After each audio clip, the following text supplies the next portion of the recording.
اللهم صل على سيدنا ومولانا محمد۔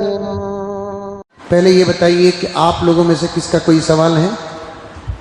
جی بسم اللہ۔ وطر نماز کے بعد کوئی نماز پڑھنا صحیح ہے؟ وطر نماز کے بعد رمضان المبارک میں عام طور پر تہجد کی پابندی ہوتی ہے۔ الحمدللہ سحری میں اٹھتے ہیں اور تہجد پڑھتے ہیں۔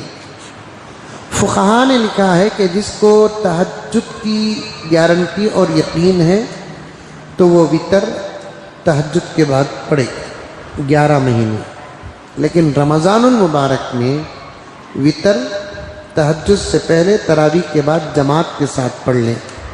اسے مقدم وطر کو دوسرے مہینوں کے مقابلے میں رمضان المبارک میں اس لیے کیا گیا ہے کہ 12 مہینوں میں صرف رمضان المبارک کے ایک ہی مہینے میں وطر کی جماعت ہوتی ہے، تو تنہا پڑھنے سے جماعت کا ثواب زیادہ ہوتا ہے، تو وطر پہلے پڑھ لیں، بعد میں آپ رمضان المبارک کی راتوں کے نوافل کا بھی اہتمام کریں، لیکن تنہا۔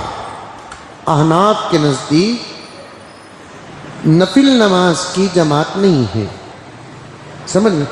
دوسرے ائمہ کے نزدیک نفل نماز کی جماعت ہے، جیسے مکہ مکرمہ اور مدینہ منورہ میں تراویح کے بعد پھر ایک نماز ہوتی ہے جس میں قرآن پڑھا جاتا ہے۔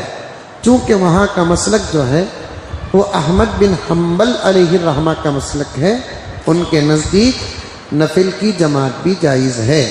امام ابو حنیفہ رحمۃ اللہ علیہ کے نزدیک نفل کی جماعت جائز نہیں ہے، تنہا پڑھ لیں آپ، تہجد بھی شہری میں اٹھ کر پڑھ لیں، لیکن اگر آپ کو رمضان کے علاوہ تہجد پڑھنے کی گارنٹی ہو تو اس صورت میں بہتر طریقہ، افضل طریقہ کہ آپ عشاء کی سنت پڑھ کر چلے جائیں، اپنے کام کاج سونے میں مصروف رہیں، تہجد کو جب اٹھیں گے تو تب آپ اپنی تہجد سے فارغ ہو کر وطر پڑھ لیں۔